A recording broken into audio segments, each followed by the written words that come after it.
Bueno, antes de nada, gracias por estar aquí hoy, por hacer el esfuerzo, a pesar de que podía estar en vuestra casita, ¿verdad?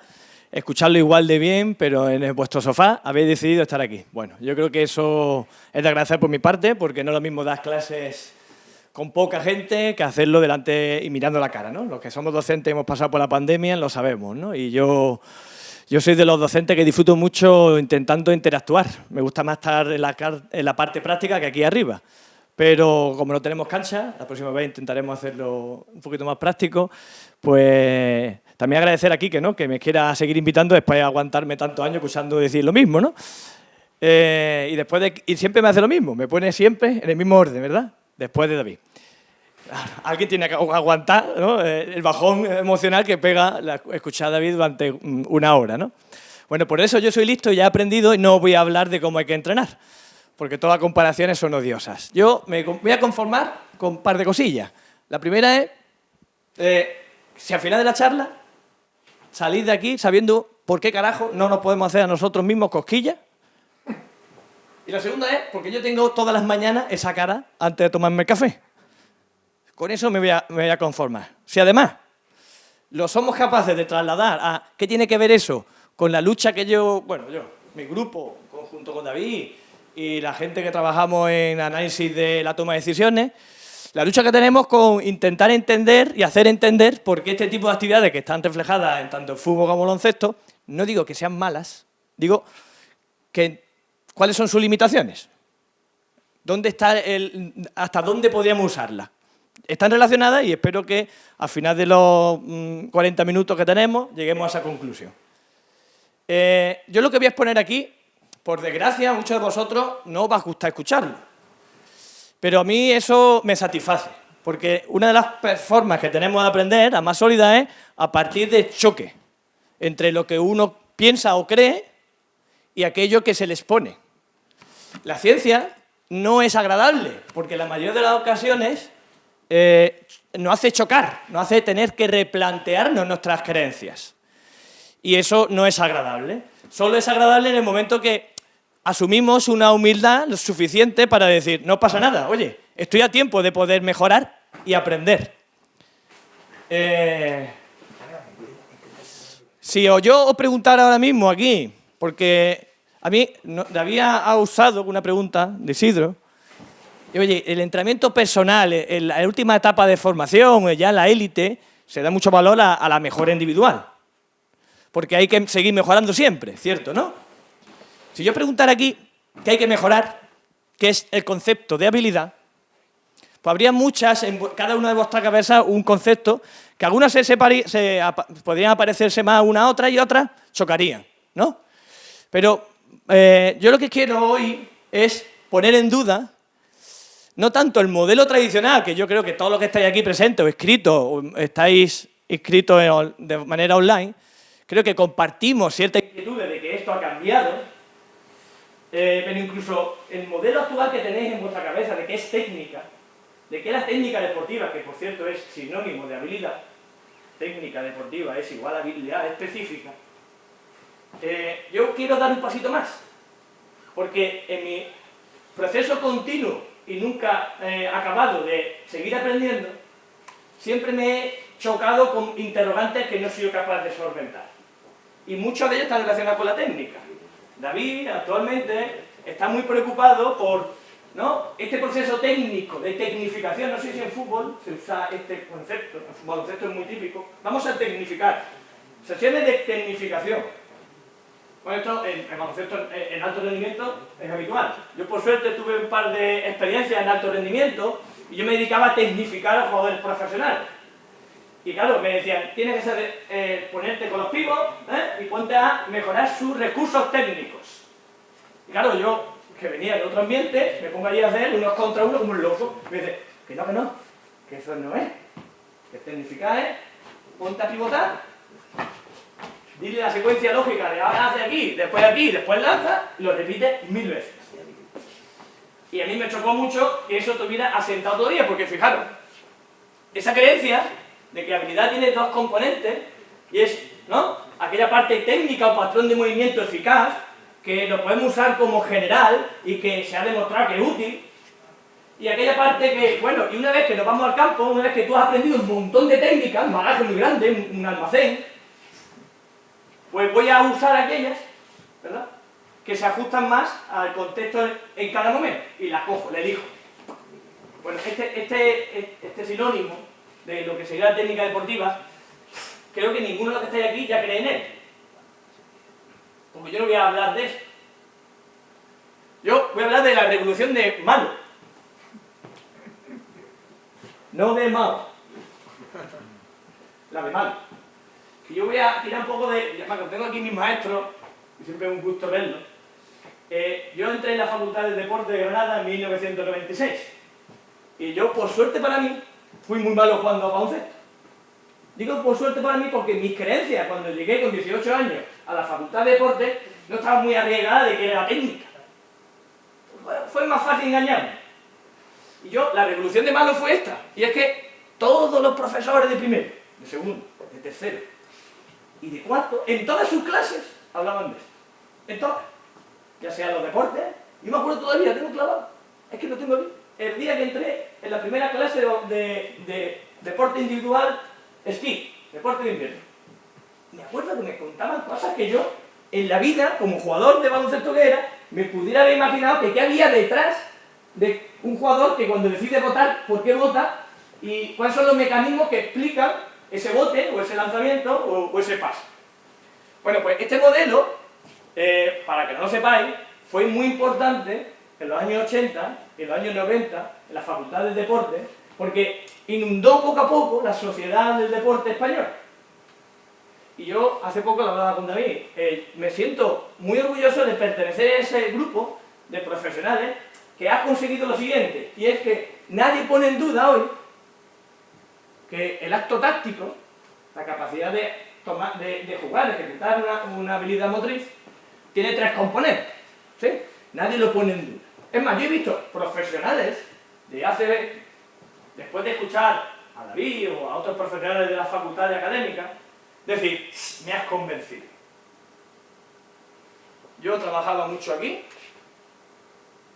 y ahora voy a implementar mi trabajo aquí y aquí. Y esto es para sentirse orgulloso. Pero yo sigo poniendo en duda que esto sea lo que necesitamos hacer. Yo creo que hay que dar un paso más. Hay que seguir replanteándose por qué eso no es suficiente. Porque el problema es que seguimos valorando el organismo, el ser humano, en su contexto de forma muy analítica, por partes. Está la percepción, por un lado, ¿no?, que tendrá tu estructura orgánica, biológica. Está la decisión, que está muy importante, eso es cierto, pero separada de la otra. Y después está la capacidad coordinativa o gestos técnicos que desarrollamos, que sigue siendo técnica. Y yo lo que creo que el problema viene de fondo, cultural. Y es que seguimos todavía anclados en la cultura de dualismo cartesiano. Mente y cuerpo están separados, ¿no? Nuestra religión anglosajona, o sea, todo lo que tiene que ver con la cultura religiosa y no religiosa, Descartes todavía sigue dando por culo, ¿acordáis, no? Pienso, luego existo, pero además de eso decía, cuerpo por un lado, mente por otra. Os recomiendo la lectura de este libro, que explica claramente por qué se equivocaba Descartes cuando hablábamos que cuerpo y mente son cosas distintas. Yo creo mucho más en una visión holística del ser humano, donde David ha hablado de ello. El organismo, en su evolución como especie, ha dotado de ciertos mecanismos, de ciertos sistemas que nos permiten adaptarnos a las necesidades de los contextos en los que estamos. Y a diferencia de la mayoría de ejemplos que ha puesto David, como la jirafa, hay dos tipos de adaptaciones en la evolución. Dos tipos. Las adaptaciones que pasan por, ¿no?, la ley darwiniana, ¿no? Aparecen mutaciones en la especie y solo sobreviven aquellas que se adaptan a ese momento histórico, y después el ser humano. ¿Qué los diferencia? ¿Cómo nos adaptamos nosotros? Tenemos que morir como ha pasado, ¿no? Hay especies que dentro del Homo sapiens, antes del Homo sapiens, ¿no?, hubo otras especies. Pero nosotros seguimos adaptándonos. La otra forma que ha tenido la vida de adaptarse a los contextos es el aprendizaje. La diferencia es que el aprendizaje es muy rápido. En poco breve de tiempo, te había dicho una semana, podemos aprender a que nuestro comportamiento sea eficaz en contextos determinados. ¿Sí? Yo, cuando alguien me pregunta de mis entrenadores, que debatimos muchos años, me dicen siempre lo mismo. Si yo te creo, Paco, te creo, pero ¿y si el jugador no domina la técnica, cómo quieres que piense la decisión? Si no coordina su cuerpo, si le quitan el balón, ¿cómo va a estar pensando en qué decidir? ¿Será normal entonces primero la técnica? ¿No? Yo siempre pregunto, vete a ver la trilogía de Matrix. No sé si lo habéis visto, los más jóvenes. Supongo que sí. Para mí es de las más favoritas, yo soy de ciencia ficción. Matrix. ¿Sabéis en qué se basa Matrix, no? El talento que tenía el actor principal, ¿no? El protagonista de Matrix, a diferencia de los demás, tiene el don de anticipar, de predecir. Milisegundo, ¿qué va a pasar? No le puede llegar las balas porque se anticipa dónde va a ir. Y esta es la respuesta. Y este es el modelo que Malo no tuvo en cuenta. Porque Malo seguía siendo un modelo dualista. Mente y cuerpo por separado. Breve descripción de lo que digo. Cuerpo, destrezas, habilidades, físico por otro lado, ¿no? Mente, cognición y emoción. David. Resulta que esto ha terminado por la técnica por un lado, las capacidades condicionales, fuerza, resistencia por otra, la táctica por otra, y los aspectos emocionales, pues al final ha sido el psicólogo que se ha encargado de que no sufra estrés, ansiedad, ¿sí? Máster clínico. Bueno, como decía, esa visión holística nos hace replantearnos todas estas fases, si son unas, si están mezcladas, si son posibles separarlas. Lo que sí sabemos es que hemos decidido, desde la academia, desde la ciencia, y los entrenadores cada vez más, darle mucha importancia a decidir. En los contextos complejos de deporte como el fútbol, baloncesto, donde constantemente hay que ajustar tu técnica a algo que ha pasado distinto en el juego, pues claro, le damos mucho valor a decidir. Pero yo, en la facultad y después, muchos años después, me planteaba, bueno, vamos a ver, ¿decidir qué es? Elegir entre dos posibles acciones. Eso todo el mundo lo tiene claro. Pero yo me preguntaba, ¿solo es eso? A nivel del sistema nervioso central, nuestra capacidad, la estructura que soporta esas funciones de toma de decisiones, ¿de verdad solo se centra en elegir dos fuentes de pasar o tirar? Me pregunto, y os pregunto. ¿Y entre flexionar más la cadera derecha que la izquierda? ¿Entre contraer más el isquio o el glúteo? ¿No son decisiones? ¿Qué Paco, que me estás contando? Si yo nunca decido de esa manera, eso es un proceso automático, pero se producen cambios constantes. O cuando uno va a caerse, no cambia su cinemática de movimiento para mantener equilibrio. No ha decidido cambiar su postura. Sí, pero el músculo va solo. Yo tengo un patrón, lo lanzo. Pero si has querido cambiar en el último instante, no has podido. Y por otro lado, pregunto, ¿los jugadores deciden entonces? Digo, la elección entre pasar y votar, ¿deciden? ¿Tienen tiempo? ¿Pueden valorar pros y contras de ahora mejor pasar? No tienen tiempo. Sabemos de sobra que ese proceso, en un continuo de automático controlado, el jugador, en el 90% del tiempo, pues la presión temporal y las necesidades de ajustarse está aquí. Es decir, que la mayoría de decisiones que toman son automáticas, por lo tanto, no deciden. Es decir, nos podemos saltar la decisión, tal cual entendemos la decisión. No hay decisiones, son procesos automáticos. Es decir, que lo que hay es una entrada de información por las vías sensoriales y una respuesta. Percepción, acción. Y a mí esto me sigue generando dudas. Este es un modelo que está muy bien. Algunos modelos ecológicos no hablan mucho de percibir, actuar. Percepción, acción. Vía rápida. Es más, si analizamos, es que me la he saltado, pero si me vaya a perdonar, la voy a poner. Sabéis que hay un interés desde las neurociencias para buscar dónde se encuentra el talento en torno a el deporte de alto rendimiento. Y para ello, una de las maneras que se tiene es irse a los mejores. Vamos a ver qué hacen los mejores, qué tienen de distinto los mejores. Y así podemos extraer conclusiones de, oye, pues a lo mejor esto es muy importante. Y dentro de ellos, bueno, pues aquí nos habéis visto, son muy famosos hace unos años, se estudió el cerebro de Neymar, ¿no? Y lo que veis aquí es una comparativa de diferentes tipos de jugadores o no jugadores, según su pericia, nivel de experiencia en fútbol, ¿sí? Ahí está Neymar, ahí está un jugador bueno de segunda división, otro jugador, más jugadores, un nadador, no tiene nada que ver, otro nadador y un futbolista aficionado. Lo que veis, bueno, tenéis que saber primero que se le pidió a Neymar y al resto. Se le pidió dentro de un escáner cerebral que está metido en una resonancia magnética, ¿verdad? Parando, no tiene mucha posibilidad de movimiento. Se le pidió a cada uno de los sujetos que moviera a partir de unas indicaciones del experimentador la pierna derecha, del tobillo. ¿Sí? Como si estuviera dándole la patadita al balón. Pero tenía que ajustarse a las demandas en ese momento inciertas para cada uno de los sujetos de qué acción, derecha, izquierda, arriba, abajo, ¿sí? Diferentes tomas de decisiones. Bueno, pues lo que veis ahí, que no veis, seguramente. Sí. Sí, no digo que no veis porque es que es muy pequeño.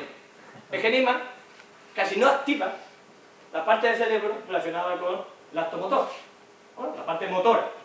¿Fijáis qué puntito? En comparación con un nadador. Lo que es, bueno, la conclusión así a grosso modo, ¿no? A medida que tienes más experiencia, eres capaz de automatizar tanto la acción motriz que desconectas del cerebro. Lo haces, podemos sin pensar. Bueno, no es cuestión de pensar, porque no son áreas conscientes. La conclusión de la... Yo le hice una entrevista a Neymar, para entender dónde estaba la... Y resulta que cuando le preguntaba, ¿y cómo entrenaste cuando eras joven? Y pues yo en la playa, y allí en la montaña. ¿Y con qué balón? Balón, yo no tenía balón. Eran piedras. ¿Con zapatillas? No, yo era descalzo. Y jugamos, ahora, y a veces era un balón, y a veces era un trozo de plástico que hacíamos que parecía un balón. Conclusión de los experimentadores, que la variabilidad a la hora de usar diferentes contextos de aprendizaje, escenarios, generó necesidades de adaptación. ¿Has hablado de ello? Y esa necesidad de adaptación hizo que, cuando le pedía, muévete, se movía solo. ¿Por qué quiere decir esto? Claro, esto es un problema. Porque podemos llegar a pensar que aquí no hay nada. Que solo es percibo, actúo. ¿No? Oh, no hay nada. Ya. Se creía hasta hace poco que esto era así. Que esas conductas automatizadas eran inflexibles. Pero ¿imagináis de verdad a Neymar siendo inflexible a la hora de dar solución a los problemas de juego? Yo creo que lo que define a Neymar, o jugadores como él, es lo contrario.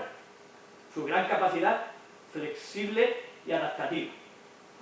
¿Y cómo es posible que convivan las dos cosas a la vez? Por eso yo creo que el modelo sigue teniendo huecos, sigue teniendo vacíos que rellenar. Creo que tanto David como yo y nuestro grupo intentan buscar esos vacíos. ¿Dónde encontrar? Tuvimos la suerte de irnos a la neurociencia con un psicólogo y nos ha enseñado, bueno, un camino que me parece maravilloso y apasionante. Y yo que voy a intentar aquí compartir con vosotros. Pues ¿dónde está entonces la solución? No es casual la foto. No sé si lo reconocéis alguno. No soy americano, entonces cuesta un poco más. ¿No? Está ahí abajo. Tom Brady es el mejor jugador de fútbol americano de la historia. 44 años sigue ganando las finales. Y lo curioso de Tom Brady, aquí tenéis el enlace, si tenéis plataformas digitales de consumo de tele, creo que está en Amazon Prime y en Movistar, en los dos, hay un pedazo de documental que tenéis que ver, se llama En busca de la grandeza, que lo dirige el mismo periodista famoso, que también escribe libros como Amplitud, y es muy curioso ver el vídeo, es que es impactante. Y lo es porque se ve a Tom Brady con 18 años, más canijo que yo, haciendo las pruebas de la Combine americana de la NCAA. Pruebas que detectan el talento y que asocian su capacidad física, cuerpo, para detectar si esa persona o ese jugador puede llegar lejos o no. A Tom Brady lo eliminaron. Lo eliminaron. Se ve. El tío corriendo. Es muy lento. No salta, no corre. ¿no? Sus desplazamientos en campo no sé qué. Eliminado. Bueno, ¿dónde está entonces este hombre? Con 44 años sigue siendo el mejor de la historia. Pues yo creo que una de ellas es lo que ha dicho David. ¿Sabéis quién es, no? Actual campeona del US Open americano. Y su entrenador, cuando gana, de forma sorprendente, porque es muy joven, pues algo que destaca de ella es lo que dice ahí. Cuando está aprendiendo una nueva habilidad, o probando algo un poco diferente, pues tiene la capacidad y la coordinación para aprender muy rápidamente, incluso si este cambio técnico es muy grande. Capacidad adaptativa. ¿Por qué voy a esto y pago ese salto? Porque es que van de la mano. Es que ese modelo de malo no era suficiente para explicar cómo es la técnica. Porque lo que define a la mujer campeona del US Open americano, su técnica, no es tanto que sea muy eficaz a la relación de un patrón biomecánico de eficacia, sino que se adapta muy bien, muy rápido. Algunos en la ciencia parece que han encontrado que esta es la clave del éxito deportivo. ¿Puede ser la habilidad adaptativa lo que define al talento? Yo lo que creo es que este modelo hay que implementarlo, hay que entenderlo de otra manera. El modelo percibir, decidir, ejecutar tiene que ir de la mano de procesos inseparables que son pegamentos y que actúan en cada una de las fases. Y es un mecanismo de control. Es el mecanismo que permite en todas las fases, como digo, mantener la capacidad adaptativa. Ser adaptativo. No solo en la ejecución, sino incluso en la percepción. Y este control tiene un nombre, el control cognitivo, y tiene diferentes mecanismos basados en diferentes estructuras, que ahora pues, vamos a profundizar, pero que sepáis que está relacionado con la atención y tipos de atención que tenemos. ¿Sí? La más importante, atención de alerta, la atención de orientación y la atención ejecutiva. De forma muy resumida, lo que definiría esta red o estas estructuras es que están preparadas para que cuando estemos en contextos novedosos, complejos e inciertos, nos adaptemos. Es decir, reducen la incertidumbre. Nos permiten afrontar situaciones estresantes porque no sabemos qué va a ocurrir. Joder, ¿os suena de algo? La primera es la alerta, ¿verdad? Había hablado de la emoción, de la activación, de cuánta energía pongo. Claro, para ello, este proceso es proactivo. Es decir, tengo que decidir voluntariamente si esto me merece la pena o no. Por eso está muy relacionado con las motivaciones. Decidir poner atención es decidir poner energía en algo para captar ese algo. La orientación es aquella que me permite filtrar. Realmente algunos académicos de la atención dicen, la atención es la capacidad de dejar de atender. Porque ahora mismo aquí, el entorno muy controlado, muy tranquilo, millones de estímulos que atender. Millones.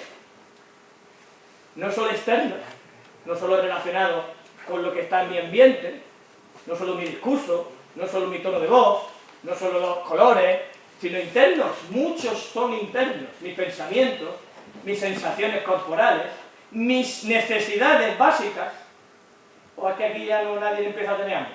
Sé seguro, lo estoy seguro. Como decía, al final todas esas en su conjunto, pero sobre todo la última es la que nos permite reducir la incertidumbre. Así que aquí volvemos a Matrix. Es que la clave de Matrix es esa capacidad predictiva, porque este modelo, y lo que Mao no entendía, porque no llegó el momento, es que los modelos actuales del acto motor tienen que pasar por replantearse cómo actuamos. No esperamos a que pasen las cosas. Somos Matrix cuando jugamos a un deporte. El nivel de experiencia que tenemos acumulada, y no hace falta, no me está hablando en serio, solo hace falta que penséis en un niño en minibásquet. La experiencia acumulada de su capacidad de adaptarse en entorno de jugar, correr, y jugar a baloncesto, o a fútbol, esa capacidad ya le permite anticiparse. Es decir, es Matrix jugando a los deportes. ¿Sabéis por qué? De lo contrario, no podría jugar. Y su incapacidad que vemos, que percibimos, que no decide bien, es porque no anticipa. No es porque tenga que esperar al error y reaccionar a lo que está ocurriendo, porque es que no hay tiempo. Y es que esto está visto y demostrado. Los modelos actuales computacionales, que explican la inteligencia artificial, porque intentan construir máquinas parecidas al ser humano, tienen claro que los modelos pasan por que, en primer lugar, la memoria es activa, es proactiva. Esto está muy relacionado con los modelos tradicionales antiguos. Nosotros hemos convivido muchos años, tanto en la escuela como en la cancha de baloncesto o de fútbol, esos profesores o entrenadores que han entendido que todo es pasivo. Tú estás ahí, tú almacenas conocimiento y lo pones en práctica cuando sea útil. Pero es que si le quitamos la utilidad de inicio, si no entendemos que este proceso de anticipación es un proceso proactivo, que yo quiero anticiparme a un problema y por tanto tengo que ser consciente de cuál es el problema y por tanto ese problema es una intención, oye, quiero superar el contrario. Esa es mi intención que ahora mismo guía mi comportamiento. Oye, lo que quiero es que no me quiten el balón. Oye, lo que quiero es buscar un jugador desmarcado.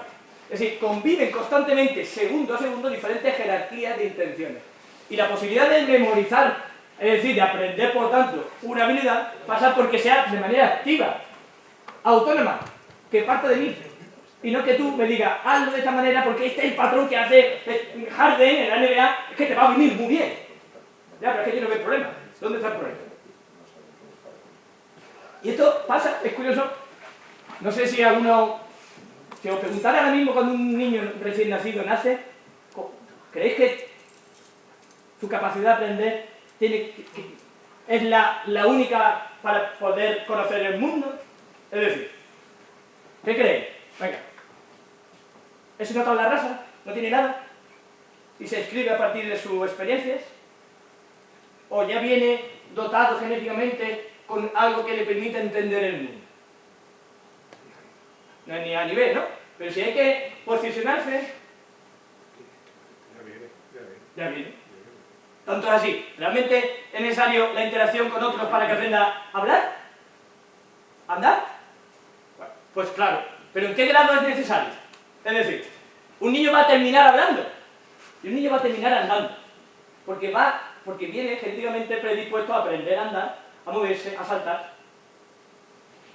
Y pasa de la manera que esa... y volvemos a Matrix, ¿eh? Es que esto es lo más difícil de entender. Volvemos a Matrix. Pensar en Matrix.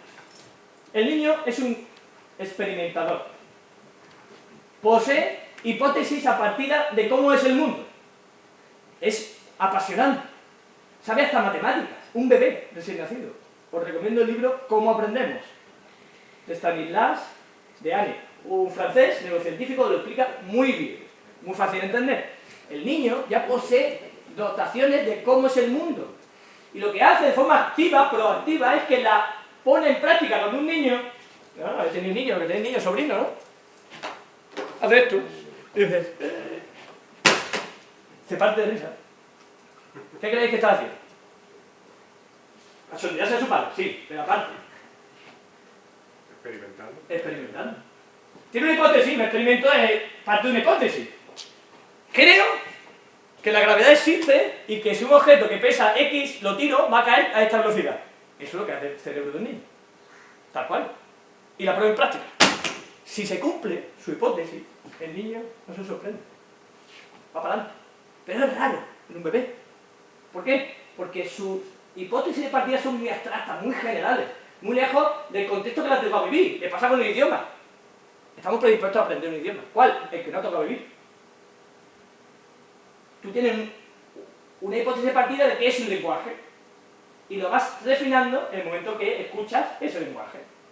Y cuando se cierra la ventana de tu idioma es muy difícil a nivel, ¿no? Como habla, aprender inglés, por supuesto. Aprender inglés, por supuesto. Pero no es lo mismo aprender inglés con 4 años que con 25, y menos con 45.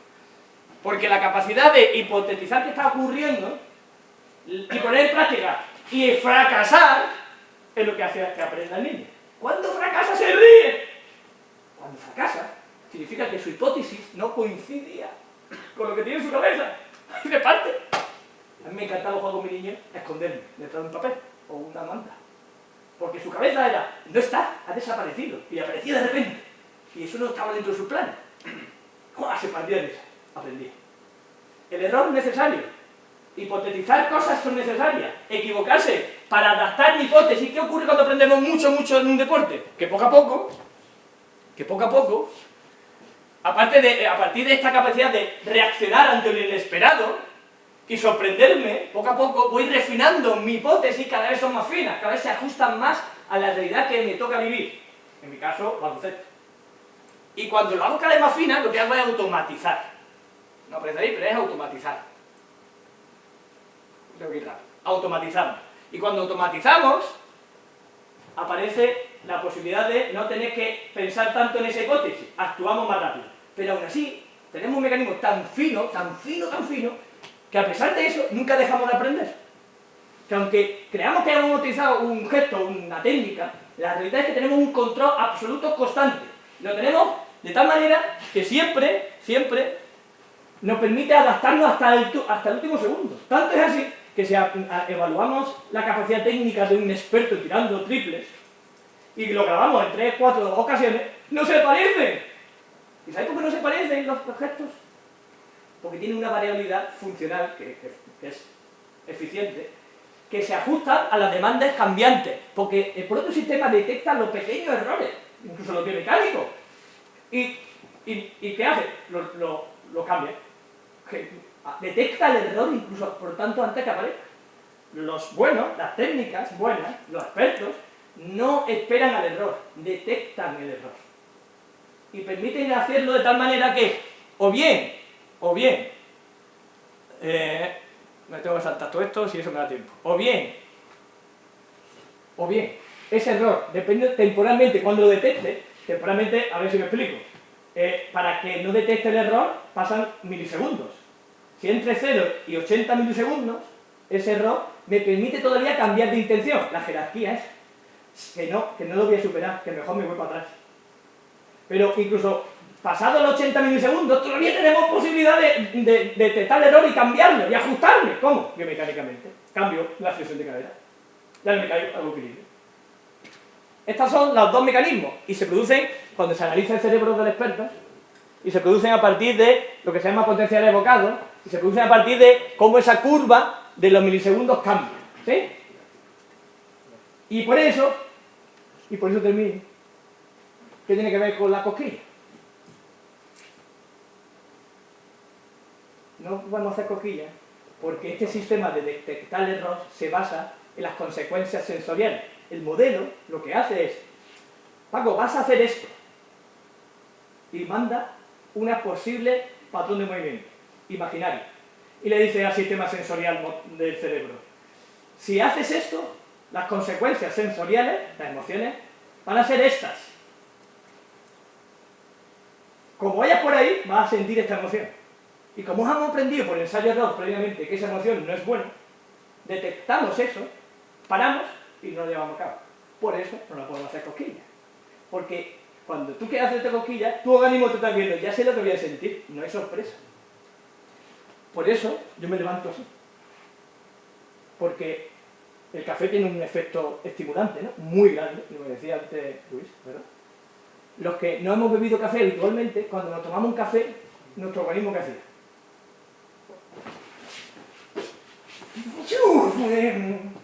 Es desagradable, muy desagradable. Pero te da una energía que a lo mejor no tenía, ese nivel de activación. Pero cuando te lo tomas por la mañana a la misma hora, el organismo detecta que eso es un problema para la homeostasis, el equilibrio interno del organismo, porque es peligroso. ¿Y qué hace el organismo? Adaptarse. ¿Y cómo se adapta? Bajando tu nivel de arousal. Se anticipa. Es Matrix. Así que ya no tiene efecto. Esto se ha visto. Los bebedores habituales de café, en un momento determinado, se levantan con un nivel de arousal mucho más bajo que el que Luis se levantaba por la mañana. Y son personas cuando se lo toman. Con lo cual su efecto, realmente, más allá de la salud, no es mucho más... Eso sí, si sorprende al organismo, ¿verdad? Sería interesante hacerlo de esa manera. Por eso, yo termino, esto hay que atacar. Primero porque no es activo. Nadie aprende si no es activo. Nadie aprende si no encuentra un porqué, unos problemas a resolver. Pero esta discusión la he tenido con David. No es solo que ya todos los entrenadores hemos dicho hay que entrenar la decisión. Es que cuando queráis entrenar la ejecución, tened en cuenta esto.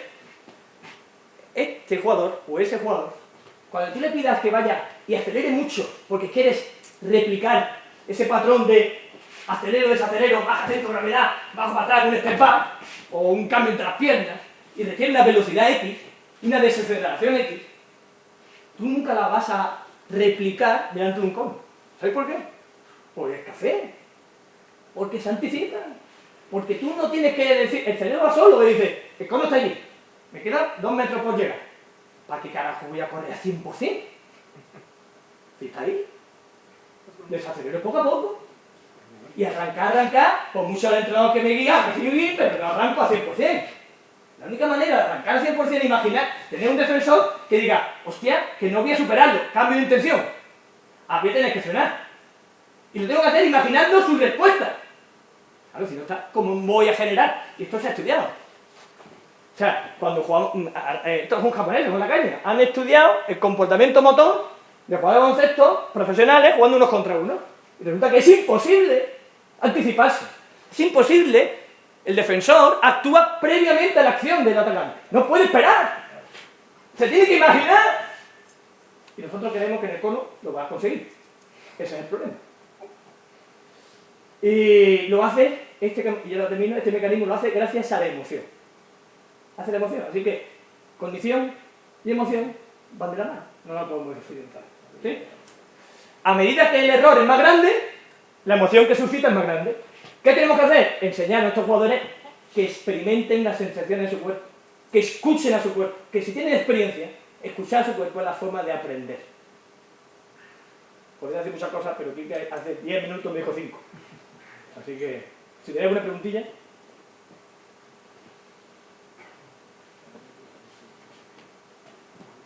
Bueno, Paco, la pregunta del millón. ¿Cómo se entrena la anticipación? Es que estaban ahí, pero... Ya. Mira, hay 3 claves para mí, ¿vale? 3 claves que son estas de aquí. Estas 3. El modelo para mí, el nuevo de la técnica, eso que era percepción, decisión, ejecución, para mí son estos 3. Y es el sistema de detección de errores, que he explicado, el de resolverlo, que es cambiar de intención, y el primero este, que está relacionado con el sistema de jerarquizar tus intenciones en la memoria de trabajo. No solo te permite tener claro qué quieres, sino en qué orden, y constantemente eres capaz de cambiar ese orden. ¿Qué significa? Que no entrenamos así. No entrenamos como, mira, esto es Luis Riera, un entrenador famoso que no tiene nada que ver con la academia, ni es científico, ni es nada. Pero se ha dado cuenta que ya está bien, que no mejora a sus jugadores, sino hace eso. Y aquí dice, más allá de la técnica individual, que lo que tenemos que hacer es que el objetivo no es cuantas más acciones técnicas mejor, sino entender las situaciones de juego y cuáles son las intenciones que están detrás. Esto es lo que dice. Porque al final es eso. Porque aquí tenéis un artículo maravilloso de David que habla de eso. De que hay que hacer que el jugador aprenda cuáles son las intenciones. Porque una vez que las tiene, ya el comportamiento surge. Claro, ¿qué pasa en fútbol baloncesto? ¿Qué le pasa al fútbol baloncesto? Pues que la atención es sustraída, es amenazada, es castigada por una cosa. El balón. Porque para entender el juego, para entender en qué momento tengo que parar, según la cinemática del defensor, para entender qué intención guía mi comportamiento, ahora mejor parar y atacar en sentido contrario, para tener la posibilidad, hace falta que yo tenga atención ahí. ¿Dónde está en los niños? En el balón. Por eso yo veo a los jugadores de los cadets de mi equipo, de mi club, y cuando atacan jugando contra una serie, porque te ponen una intención, ¿cuál es? Proteger el balón. Y ya se acabó poder mirar qué hace el defensor. ¿Cómo carajo van a descubrir las intenciones si solo están pensando en que no le quiten el balón? ¿Cómo lo hacemos? Pues quitando el balón. Ya lo he dicho siempre en las charlas. Que estoy cansado de decir que hay que jugar sin balón. Que hay que jugar pilla-pilla. Que hay que jugar más. Porque antes se jugaba en la calle. Y dice, es que esto nunca se ha hecho ya, pero es que antes los niños jugaban en la calle. A los pilla-pilla, ¿no acuerdo? Pero ya no jugamos pilla-pilla en la calle. Toca hacer eso en nuestras canchas. Porque eso te va a permitir encontrar la intención. Y una vez que la descubras, ya sí puedes, ¿no?, preparar entrenamientos, ¿no? Mira, este es Bernstein. Bernstein es la última clave. Es el que dice, 1977, ¿eh? Bernstein se hizo, bueno, no voy a contar la historia, pero lo importante es que él se quedó con la frase de, ¿cuál es la clave? Repetir sin repetir. Repetir sin repetir, según el propio Bernstein, es, en el proceso de práctica hacia la concepción de nuevos hábitos, motores, es decir, habilidades, técnicas, el éxito gradual de la búsqueda de soluciones. La búsqueda de soluciones. Es que le quitamos la solución, es que no hay que solventar nada. Pasa por tener problemas, así que atento a lo que es la repetición para él. Debido a esto, la práctica en realidad, cuando se realiza correctamente, no consiste en repetir medios de solución, es decir, la técnica como hemos entendido. La clave es que repetir problemas, es decir, repetir los problemas. Y una vez que haya repetido el problema, sino el proceso de resolver problemas una y otra vez mediante técnicas cambiantes. Si tú mantienes fijo el problema y surgen diferentes tipos de formas de solventarlo. Claro, ¿qué son los problemas? Las intenciones. Claro, primero es encontrar intenciones. ¿Cuál es el problema? Es que los entrenadores no hemos parado a pensar cuáles son las intenciones de nuestro deporte. Es que alguien nos ha enseñado cuáles son. Si os preguntara a un experto, seguramente rascando como Sócrates, sacaría casi todas. Pero están muy internas, muy interiorizadas. No las tenéis jerarquizadas, clasificadas, ordenadas para entrenarlas. Claro que conocéis el juego, pero tenéis que ponerle nombre y apellidos. Porque eso genera contextos de aprendizaje, eso genera entornos ricos en soluciones. Y lo que hacéis, la repetición sin repetición, es repetir ese problema. Y es, va a descubrir este tío que si cuando el defensor me ha pegado a mí, si me freno, él va a seguir y yo puedo irme de él al sentido contrario. Es un problema de resolver. Y lo hará con un cambio de mano, lo hará con un step back, lo hará a veces con un reverso. Son todos mismas técnicas para solventar el mismo problema.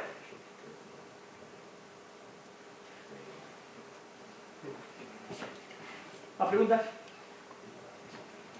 Pues nada, Pablo, muchísimas gracias. Nada.